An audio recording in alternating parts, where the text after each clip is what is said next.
Nosotros seguimos, hemos invitado en esta mañana al coronel Miguel Rivera, es el director de la Fuerza Especial de Lucha contra la Violencia, a quien de verdad le agradecemos mucho, para que no solamente nos pueda comentar de algunos casos de violencia contra las mujeres, sino para que además podamos hablar sobre este tema, los recaudos que hay que tomar, las precauciones que hay que tomar y, claro, las incidencias en lo que hasta esta parte del año se ha podido registrar. Coronel, gracias por estar acá con nosotros, un verdadero gusto.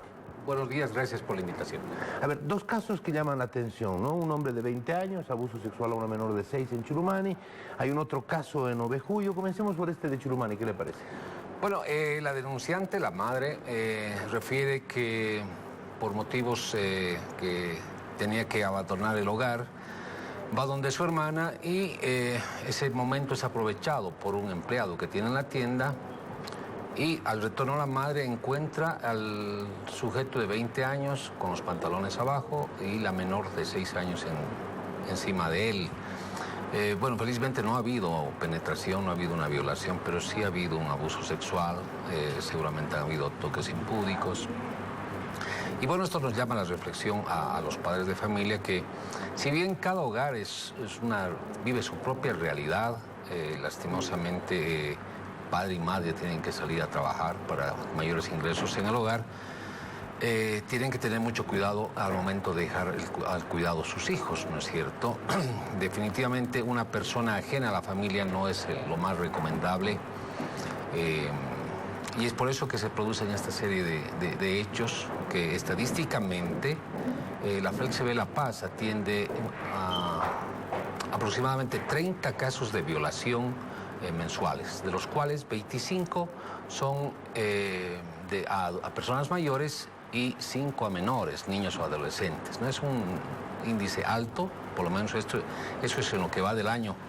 Estamos hablando de prácticamente promedio uno diario. Una violación diaria, sí.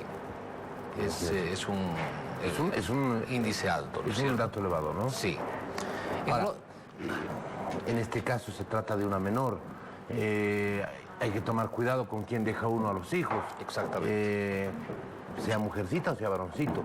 Lamentablemente los abusadores, el momento de agredir a un menor, no importa, es lamentable esto. Exactamente, no hay una distinción respecto al género de los niños, ¿no es cierto? Se registran violaciones tanto a varones como a niñas, sí. Lamentable. Se registra otro caso, un hecho que se ha podido tener la información en Ovejuyo. ¿Ahí qué pasó? Bueno, también llama la atención, ¿no es cierto? La víctima de 20 años señala que fue a una discoteca, compartió con personas que ni siquiera conocía, ¿no es cierto? Porque cuando termina el festejo en la discoteca, ella invita a su domicilio a continuar bebiendo bebidas en su domicilio a 2 sujetos. ¿Que no conocía? Al final de cuentas no los conocía. Y cuando los padres escuchan ruidos en el dormitorio, acuden. En cuanto abren la puerta, uno de ellos huye. Tanto agresor como víctima no conocen la identidad de esta persona, ¿no? Entonces llama la atención este tipo de situaciones. Recomendar que jamás se excedan en bebidas alcohólicas, porque ese es un factor determinante. Muchas de las víctimas, me atrevería a decir más del 70%, señala que no recuerda qué es lo que ha sucedido, que estaba bebiendo y luego ya despertó con el hecho consumado. Entonces esto sí definitivamente también llama la atención, recomendar, ¿no es cierto?, que no exageren en el consumo de bebidas alcohólicas. Bueno, y el control de los padres. Por supuesto, ¿no es cierto? Llama también la atención que alguien con apenas 20 años lleve e invite a su domicilio, a su dormitorio, en realidad, a seguir consumiendo. Estaba viviendo con los padres, ¿cierto? Claro que sí. ¿Y los llevó al dormitorio a tomar? En el dormitorio de la joven estaban consumiendo bebidas alcohólicas, ¿no? Entonces son factores que definitivamente son determinantes al momento de consumar este tipo de hechos. Ahora, ¿qué le dicen ustedes a los padres cuando los padres llegan, denuncian el hecho? Y sí, bueno, mi hija estaba tomando, invitó a su casa, a la casa a desconocidos, tomaba con desconocidos. Bueno, también tiene que haber una carga de responsabilidad de los padres. Bueno, en la FLEXCB se empleamos mucho la empatía, ¿no es cierto? Entonces es muy difícil reprender, reflexionar a los padres sobre el hecho ya que ha ocurrido, ¿no es cierto? Entonces es muy delicado además hacerlo, ¿no es cierto? Entonces, no, lo que se hace es un apoyo psicológico a través de los profesionales y luego ya vendrán este tipo de recomendaciones, pero ya es tarde, ¿no es cierto? Ya es tarde, pero alguna instancia tiene que hacerlo.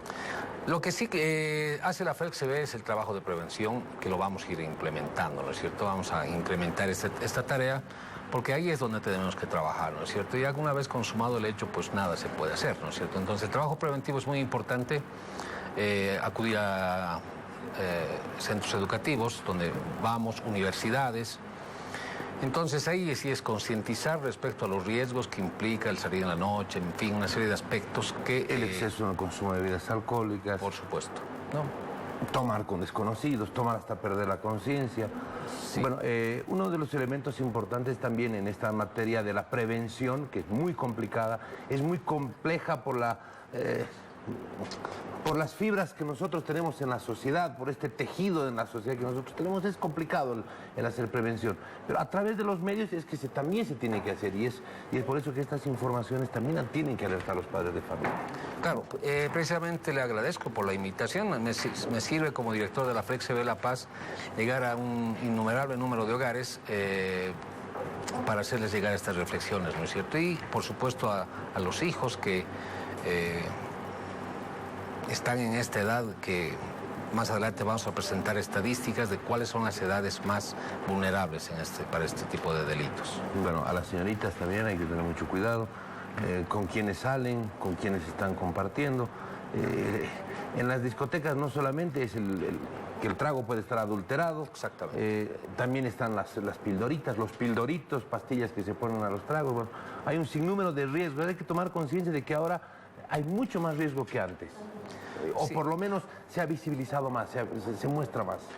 Claro, en realidad los delincuentes no cesan, ¿no es cierto?, en su tarea de encontrar nuevas formas de cometer sus delitos y ahí ingresan estas pildoritas, por ejemplo, que es más materia de PLCC, pero también los varones, ¿no es cierto?, a objeto de reducir a sus víctimas, ponen una serie de medicamentos en las bebidas y facilitan su tarea. Muy bien. Coronel, gracias por estar acá con nosotros. El agradecido. De verdad, un muy buen trabajo y por favor, en cualquier momento las puertas del canal están abiertas. Muchísimas gracias. Muchísimas gracias. Yo periodista.